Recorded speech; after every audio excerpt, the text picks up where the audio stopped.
2025 yılının 17-21 noyabr günleri aralığında Uyghur nahiyesinde nahiyenin 90 yıllığa bağışlangan çoğun kölemlik 5 günlük forumlar ötküzüldü.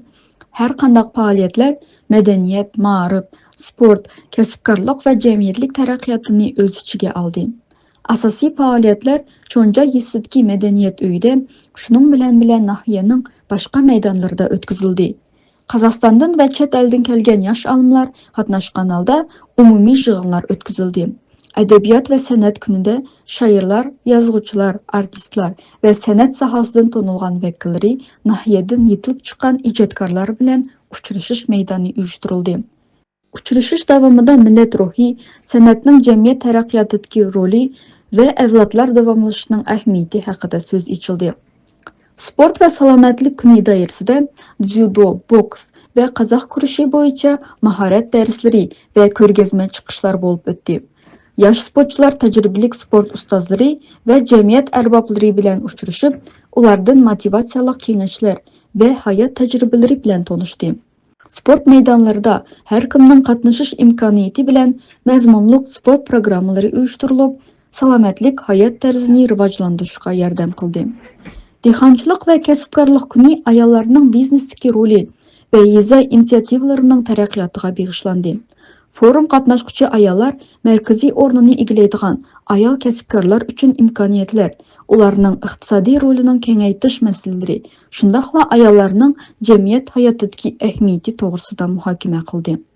Qozog'iston Uyg'urlarining Cumhuriyetlik Etnomadaniyat Markaziy idorasi a'zolari Толқынтай Алиев rehberlik qilib, meyramlik faaliyetlerge faal qatnaşdı.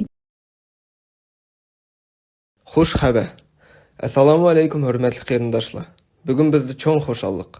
Islom dinining dasturi bo'lgan, Muhammad alayhisalomning eng cho'ng mo'jizasi bo'lgan, nijotlik yo'lining asosi bo'lgan, musulmonlarning muqaddas kitobi bo'lgan Qur'on Karim ma'nosining Uyg'urcha tarjimasi nashr qilindi.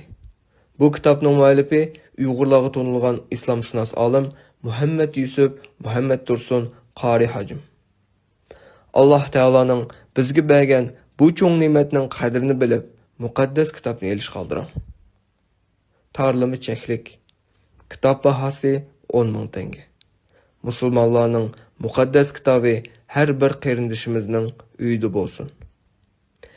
Mazkur Qur'on kitobining Uyg'urcha tarjimasi Qozog'iston musulmonlar diniy boshqarmasining tarafidan tashrif, nashrga ruxsat e'longan.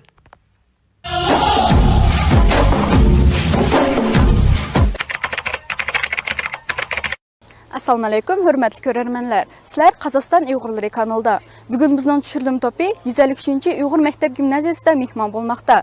Bu yerda adabiyotning talantli yozuvchisi, dramaturgi, jamiyat arbobi Masimjon Zulfiqarovning 100 yillik tavallusiga bag'ishlangan Ming yurakka nur cho'shqan adib nomli adabiy kech o'tkazilmoqda. Marhamat. 14 noyabr kuni 153 maktab gimnaziyasida Uyg'ur adabiyotining ko'rnakli vakili, shoir, dramaturg, ma'rifchi Masimjon Zulfiqarovning tug'ilganining 100 yilligi munosabati bilan tantanali kech o'tdi. Bu yubiley milliy ruhiy boylig'imizni mukammallashtirgan, arkasida o'chmas miros qoldirgan shaxsning amgigini ulug'lash va avlodlarga ulgu ko'rsatish maqsadida uyushtirildi. Kech jarayonida yozuvchining hayot yo'li va ijodiyati tanishtirildi. Sahnalik ko'rinishlar qo'yildi. Uning she'rlari o'qildi. Bahar öptü ele kezdin küs, bağının hüsnü sürdü yokaldı. Keç küçük gül gülşen orada, yap yalamaç musafir kaldı. He altın güz ötmez kuruk kol, kaygımız mu yok kış beslidir. Yekin yanar yaşlar bahar, nazul ime tutup besledin. Tarixiy asarlardan parcha uzunlar o'rinlandi. O'quvchilar avtorning bolalarga bag'ishlangan asarlari to'g'risida so'z ochdi. Yosh avlodga qoldirgan vasiyatlari va ruhiy merosi haqida fikrlar aytildi.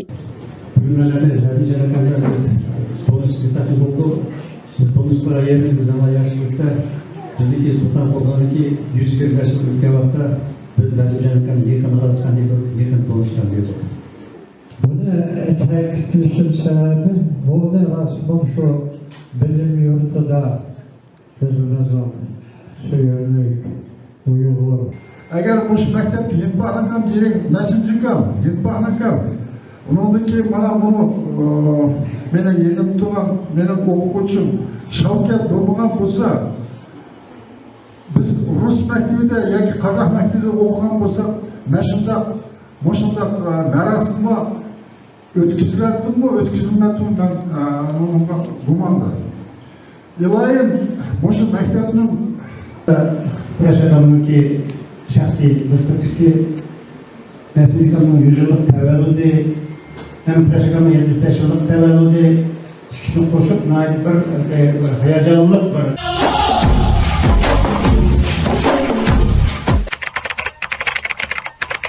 Ноябрь айының отырлары Талғыр нахиясы Бисағаш езідікі Мәдәниет өйді мәскүр нахияның баш жігіт беші Октябрь Курбаниязовның ұйыштыршыда жұрт активистлері білән ұчырышыш болып өтті.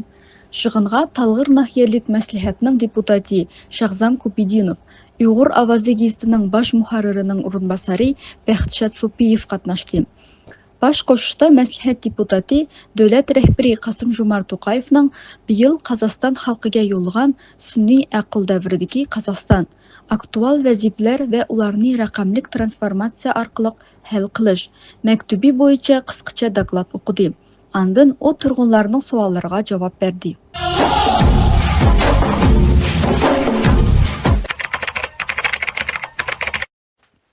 Жигырминчи ноябрь күні қазақ халқының ұлық мутафәккүри вә шайыри Абай Құнанбаевның 180 жылыға бағышланған Абай әсерлер садасы намлық драмасының премьерасы болып өтті. Мәскүр әсәріне талантлық режиссер Дилмурат Жанбакиев сәхнәләштірген болса, рус тілден Мұхтаржан Жумаров тәржімә қылған.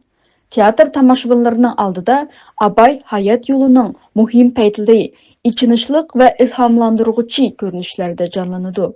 Abayның dana əsərləri və qara sözləri səhnədə təsirlik rəvişdə göstərilib. Şundaqla əsərdə mənəvi qiymətlər, bilim iliş, özünü tərbiyələş, yuqori ruhiylikə intilish şəklində əks etdirilgan. Tamashibinlar əsərini çoğ qiziqish bilan qarshi elib, premyera yuqori baholandı. Abay'ın masштабы әлемдік. Сонау Гёте, Байрондармен, Лермонтов, Крыловтармен бірге. Солардың шығармасын өзімен теңдес аударған Абайдың философиялық қара сөздері 45. Әрқайсысы бір спектакльдегі болады. Енді бүгінгі Ұйғыр театрының өздерінің соған Абайға өздерінің көзқарасы, құрметі көрініп тұр жақсы. Өздерін ойлап тауып, өздерінше Абайдың жаңағы қырын ашуға тырысқан әдемі, жақсы. Өнер деген бұл халықтікі, сіздердікі. Сондықтан халыққа қызмет етіп жатқандарына рахмет. Қымбатты ұйым, қымбатты қауым.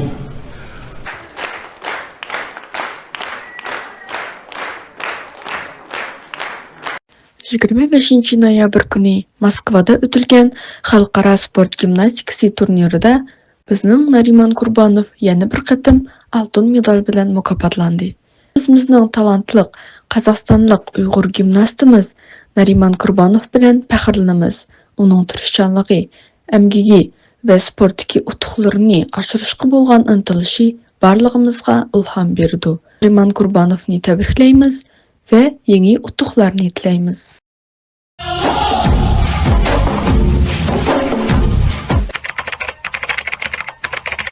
Алматы шәһәрендә ноябрь айларының авторлары шахматтан өмір аралығы бүтін bir avlodliq farq bo'lgan qatnashuvchilar uchrashdi. 6 yaşdan boshlab 87 yaşgacha. Yaş farqi 80 yildan oshadi. Ammo shaxmatda buning ahamiyati yo'q. Saat 9dan boshlab nomer 17 maktab qatnashuvchilarini qabul qildi. Rasmiy bo'limdan keyin mehmonlarga sahnada kichik bir konsert kutib turgan edi. Sahnada bolalarning xor kompozitsiyalari o'rinlandi.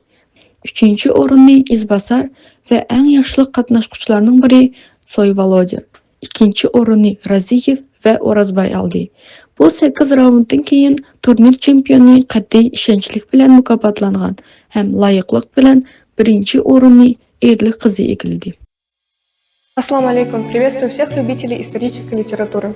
Сегодня у нас на обзоре книга, которая стала настоящим событием в мире уйгурской литературы. Это исторический роман «Миссия Ходжей». Автор – известный ученый, писатель и публицист Хамид Хамраев. «Миссия Ходжей» – это не просто книга, а первая в национальной литературе гиптология, состоящая из 7 томов. Роман открывает перед нами целую эпопею, охватывающую историю уйгуров с 16 по 19 век. «Миссия Ходжей» рассчитана на широкий круг читателей. Она будет интересна всем, кто увлекается историей и культурой Востока. Этот роман – настоящий кладезь знаний и исторических фактов, которые помогут глубже понять события прошлого. Если вы ищете захватывающую и познавательную книгу, «Миссия Ходжей. Книга первая» – это именно то, что вам нужно.